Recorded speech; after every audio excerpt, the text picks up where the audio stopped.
안녕하세요. 이번 시간에는 컨테이너 네임스페이스에 대해서 살펴보려고 합니다. 그래서 이 부분은 컨테이너를 직접 다루다는 개념보다는 이 컨테이너가 어떻게 만들어지는지 그 부분에 대해서 좀 더 살펴보려고 합니다. 오늘 시간의 목표는 컨테이너를 생성을 할 때 필요한 네임스페이스 일부를 이해를 할 겁니다. 이론보다는 직접 만들어 보면서 이해를 할 거고요. 정말 깊게 하는 것이 아니라 이런 과정을 거쳐서 컨테이너가 생성되는구나 라는 것을 이해하는 것에 초점을 맞출 겁니다. 오늘 실습을 하기 위해서는 도커를 한 번이라도 사용을 해봤어야 됩니다. 도커 명령어를 일부 칠 건데 그것에 대한 과정은 자세히 설명하지 않습니다. 먼저 실습 환경이 필요한데요. 직접 버추얼박스를 사용을 해서 리눅스를 설치하시면 되고요. 아니면 제가 미리 만들어 놓은 베이그렌트 스크립트를 이용해서 자동으로 만드시면 되겠습니다. 그래서 버처박스하고 베이그렌트가 설치되어 있어야 되고 제가 미리 만들어 놓은 설정 파일을 일부 수정을 해서 베이그렌트를 실행하시면 됩니다.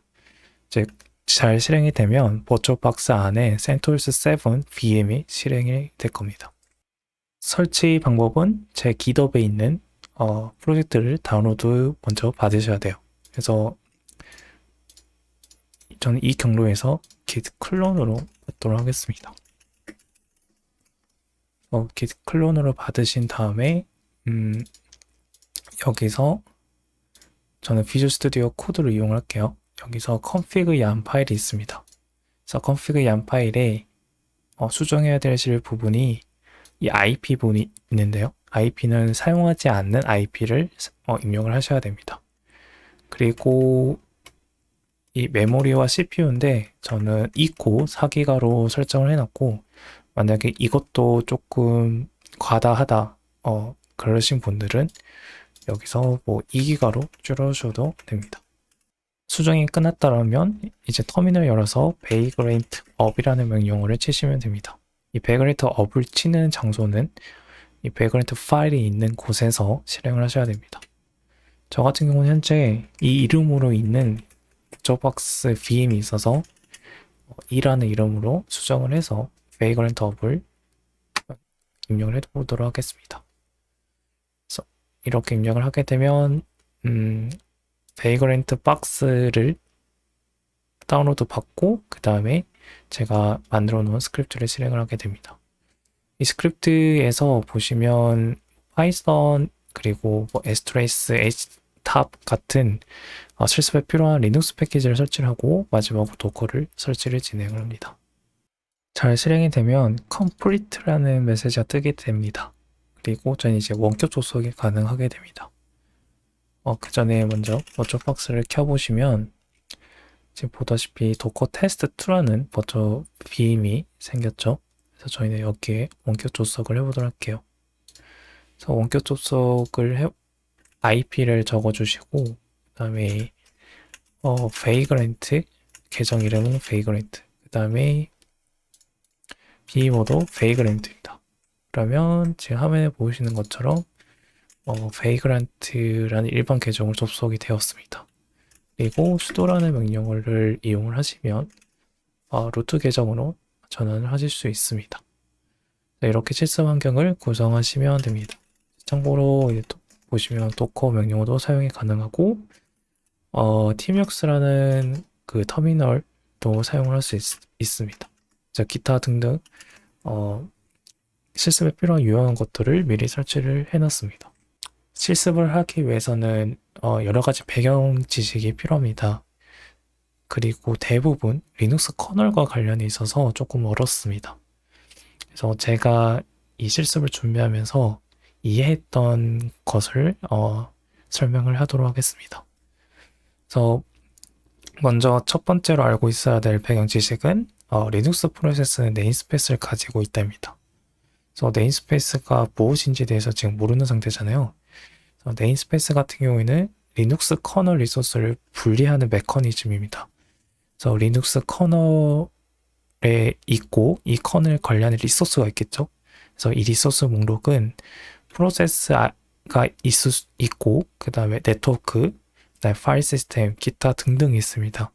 그래서 이것을 논리적으로 분리를 하는 겁니다. 그래서 그 분리를 뭐 네임스페이스 AAA, BBB, 이 AAA, BBB는 프로세스 네임스페이스를 가지고 있고, 그다음에 CCC는 네트워크 네임스페이스, DDD는 파일 시스템, 이렇게 각각 리소스당 네임스페이스를 가집니다. 이렇게 논리적으로 리소스별로 분리시킨 거를 네임스페이스라고 하고요. 그 다음에 저희가 프로세스를 만들게 되면, 예를 들어서 파이썬이라는 프로세스를 만들게 되면 이 파이썬을 필요한 리소스를 네임스페이스와 연결이 됩니다. 리눅스 커널 부분이 알아서 해주는 부분이고, 또는 저희가 임의로 설정을 할 수 있습니다. 그래서 이 파이썬 프로세스 같은 경우에는 이 프로세스 AAA BBB 네임스페이스 중에 AAA 네임스페이스를 가지게 되고, 그 다음에 네트워크 네임스페이스는 CCC, 파일 시스템 네임스페이스 DDD, 기타 등등 네임스페이스를 가지게 됩니다. 그러면 이 파이썬 프로세스가 가지고 있다는 네임스페이스는 여기에 연결된 네임스페이스 목록을 의미를 합니다. 그래서 다음에는 이제 원격 조속에서 빈바쉬라는 쉘이 프로세스 하나 생성이 되면 빈바쉬는 이전 파이썬 프로세스와 다르게 프로세스에서 BBB라는 네임스페이스를 가지고 연결이 되고, 나머지 똑같이 CCC, DDD 네임스페이스를 가지게 됩니다. 리눅스가 부팅이 되면 네임스페이스들이 생성이 됩니다. 여러 가지 네임스페이스가 있고, 제일 처음에 실행되는 init 프로세스가 이 네임스페이스와 연결이 됩니다.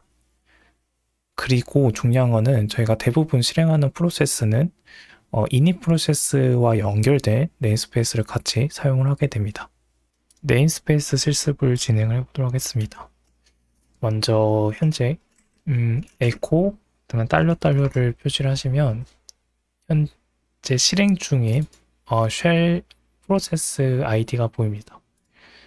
28006인데 이 프로세스는 관련된 정보가 PROC 그리고 28006에 저장이 되어 있습니다. 그래서 이 경로에서 LS를 쳐보시면 이 프로세스에 대한 정보들이 전부 다 저장이 되어 있습니다.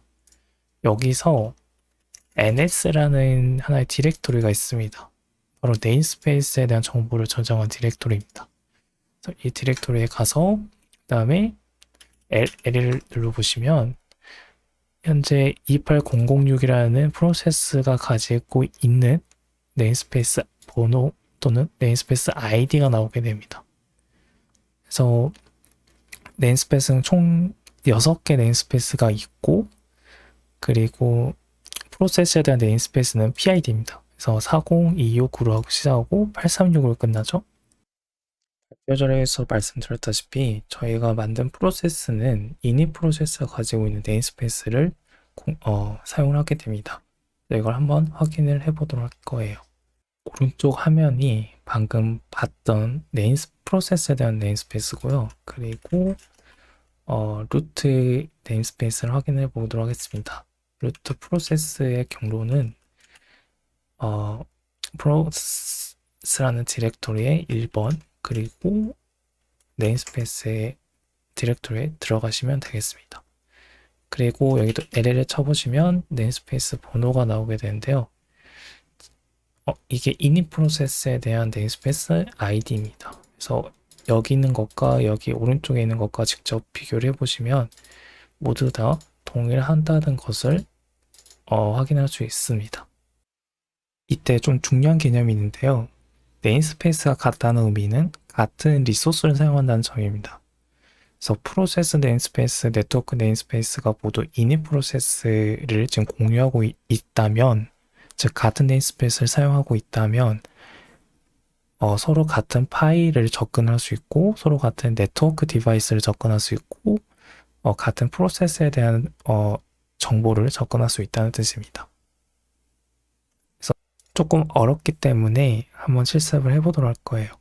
여기서 지금 접속되어 있는 건 하나의 원격 접속을 위한 프로세스가 떠 있기 때문에 저희가 원격을 할 수 있는 거죠. 이 세션을 한 번 더 만들어 보도록 하겠습니다.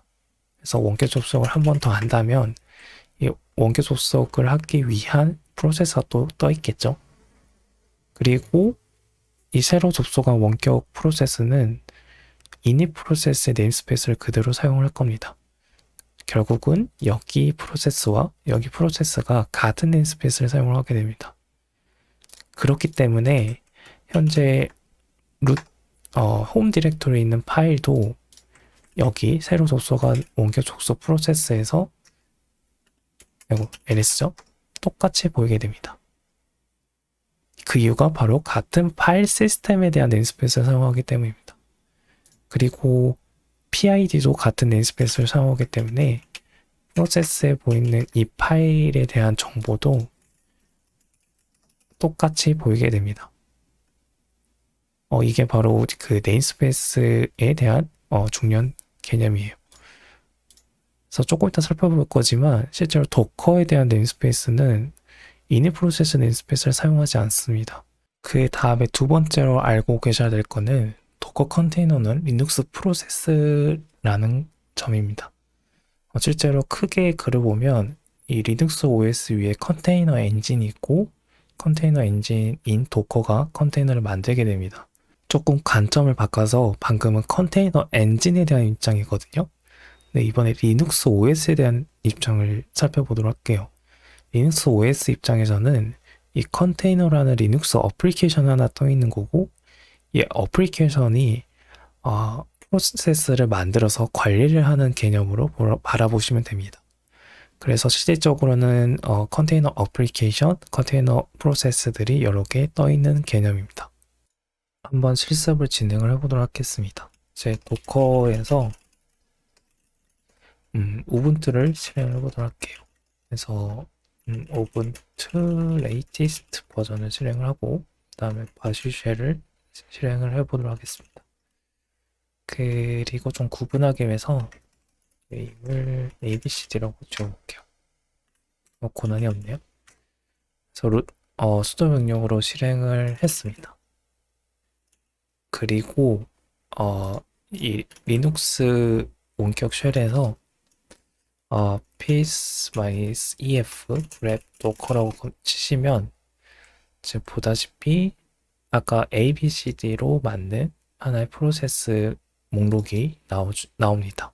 조금 더 시각적으로 보기 위해서 ps3-p라고 검색을 하시면 이 리눅스 호스트에 대한 프로세스 목록이 트리 형식으로 보여지게 됩니다. 그래서 init 프로세스 아래에 프로세스들이 지금 있는데요. 여기서 저희가 실행했던 도커 명령어는 이 원격 쉘 프로세스에서 여기 도커라는 프로세스로 존재하게 됩니다. 여기서 재미난 실험을 할 건데요. 이 컨테이너 안에서 슬립 함수를 한번 실행을 해보도록 할게요. 그러면 이 슬립은 프로세스 보시면 슬립이라는 프로세스가 컨테이너 안에서 돌고 있죠. 그렇다면 이 프로세스는 누가 관리를 하게 될까요? 저희가 볼 때는 컨테이너가 관리하는 것처럼 보이지만 실질적으로는 이 컨테이너를 올린 리눅스가 관리를 하게 됩니다. 그래서 여기 보시면 실질적으로 도커는 이 컨테이너 쉼이라는 곳에서 관리가 되는데 이 바쉬라는 쉘이 현재 이 컨테이너 바쉬 쉘이 되고요. 다음에 다시 한번 여기서 ps3-p를 검색을 해보시면 아까 없었던 슬립이라는 프로세스가 이렇게 보이게 됩니다. 이 슬립이라는 프로세스 아이디가 1057이고 이 리눅스 컨테이너가 올라간 리눅스가 이 프로세스를 관리하게 됩니다. 즉 아까 저희 발표자에서 본 것처럼 도커 컨테이너는 리눅스 프로세스고 거기서 생긴 프로세스들은 전부 다 이 리눅스 OS가 관리를 하게 됩니다. 그렇다면 도커 컨테이너에 대한 네임스페이스는 어떨까요? 결과적으로 말씀드리면 도커 컨테이너 같은 경우에는 init 프로세스의 네임스페이스를 사용하지 않습니다. 도커 컨테이너 엔진이 네임스페이스를 만들어서 그 네임스페이스를 도커 컨테이너에 연결을 해줍니다. 그 부분을 실습을 해보도록 하겠습니다. 이 docker run이라는 명령어로 우분투 컨테이너를 실행해 보도록 할게요. 그래서 우분투 레이티스트 그 다음에 빔 바시 쉘을 실행을 해보도록 하겠습니다. 현재 프로세스 리스트 한번 목록을 출력을 해보도록 할게요. ps-e라고 검색을 해보시면 전체 프로세스 목록이 나오는데요. 단 2개밖에 나오지 않습니다. 도커 컨테이너 안에서는 이렇게 나오고요. 그 다음에 원래 저희가 원격 접속했던 리눅스 쉘에서는 보시면 엄청나게 많은 프로세서 목록이 나오게 됩니다. 그래서 다시 이 도커 컨테이너 안에 들어와서 그렇다면 PROC 1번, 즉 init 프로세스에 대한 네임스페이스를 가보면 어떻게 될까요? 여기서 LL을 쳐보시면 보다시피 프로세스에 대한 네임스페이스가 40으로 시작해서 32로 끝납니다. 반면 원래 리눅스 쉘에서는 루트로 일단 계정 전환을 한 다음에 1번에 즉 init 프로세스에 대한 네임스페이스를 보시면 여기는 36으로 끝나요. 네임스페이스는 서로 다르죠. 결국은 서로 논리적으로 공간이 분리되었다는 소리입니다. 그렇기 때문에 저희 여기서 루트 디렉토리는 이렇게 생겼지만 여기 루트 디렉토리는 아예 없죠. 파일이 서로 완전 논리적으로 분리되었습니다. 지금까지 내용을 정리를 하면 이 컨테이너 자체는 리눅스 프로세스고 같은 리눅스 커널에 돌아가게 됩니다. 그래서 이걸 분리시킨 개념 자체는 리눅스 네임스페이스를 개별적으로 갖게 해서 마치 자기만의 리눅스 리소스를 갖는 것 같은 착각을 만들게 할 수 있습니다. 여러 개의 도커를 한번 생성을 하고 네임스페이스를 비교를 해보도록 할게요. 일단 첫 번째 도커를 만들어 보도록 하겠습니다. 그래서 도커런 mysrt 그 다음에 우분투를 사용을 할게요. 바시쉘을 실행을 하고 여기서도 도커런 우분투 그 다음에 바시쉘을 실행하겠습니다. 그래서 init 프로세스에 대한 네임스페이스 디렉토리에 가서 L을 쳐볼게요.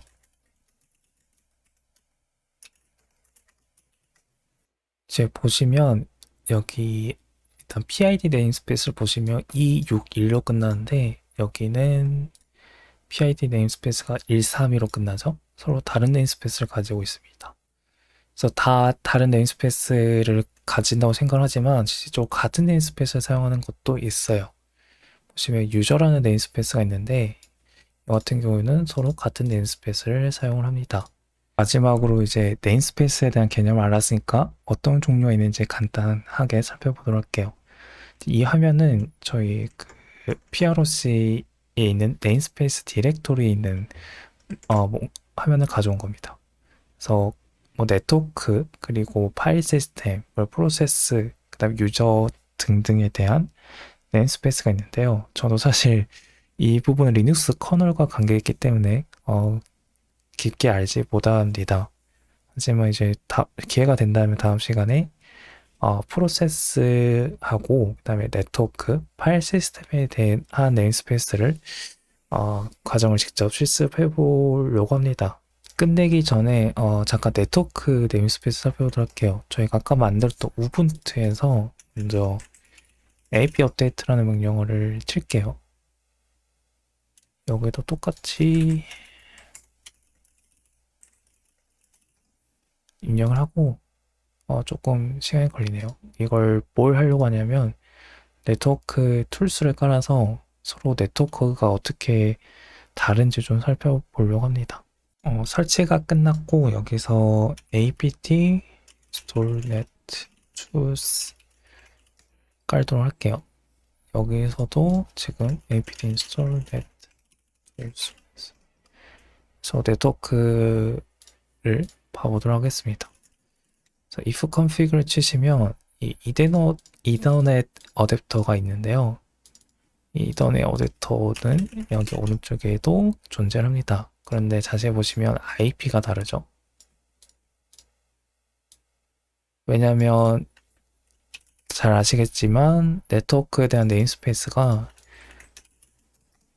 여기는 2134로 끝나지만 여기는 2263으로 끝납니다. 서로 다른 네트워크 네임스페이스를 사용하기 때문에 이더넷 네임스페이스도 서로 다릅니다. 현재 컨테이너가 아닌 리눅스에서 직접 if config을 쳐볼게요. 그러면 이 VETH를 사용하는 네트워크 인터페이스가 두 개 있습니다. 이 두 개가 생긴 이유는 여기 컨테이너 하나, 여기 컨테이너 하나에서 두 개가 생긴 겁니다.